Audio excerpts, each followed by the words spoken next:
Florcy a 20 ans, elle vit en République démocratique du Congo et a intégré très récemment l'orchestre symphonique kimbanguiste de Kinshasa. Depuis 1 an et demi, elle pratique la harpe, un instrument rare qui demande beaucoup d'exigences. Et pourtant, elle a appris seule à en jouer. Son unique professeur était des vidéos envoyées par Noël Vera, professeur à l'Académie Régnier 3. Il travaille beaucoup à l'oreille.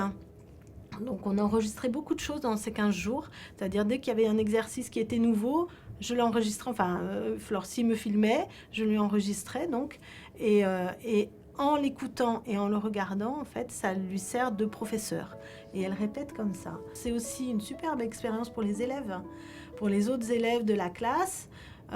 Et bien voilà, de la rencontrer, de savoir qu'elle vient d'aussi loin aussi, et puis de savoir qu'elle a appris quasiment toute seule.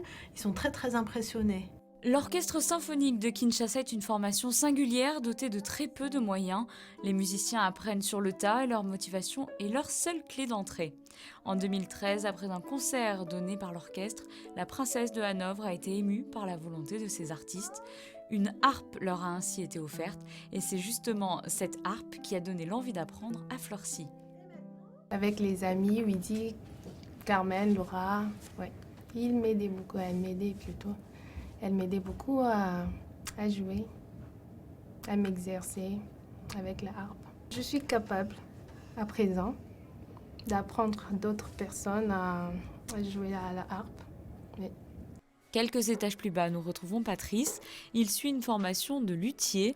Durant ces 15 jours, il a partagé son temps entre l'atelier instrumental Sabatier à Nice et l'Académie Régnier 3. J'essaie de raboter la manche, puisque il y a un problème ici, il faut que j'arrange maintenant. Je pris vraiment beaucoup de choses depuis que j'arrive ici. Je commençais avec Sarbati, Vincent, là-bas à Nice. Oui, lui, il m'a montré beaucoup de choses. L'Académie avait déjà reçu par le passé un autre luthier de l'orchestre symphonique de Kinshasa, Didier Maketa. En 2019, le Printemps des Arts a organisé une campagne de financement participatif pendant toute la durée du festival. Les dons reçus ont permis de renforcer le soutien apporté à l'orchestre.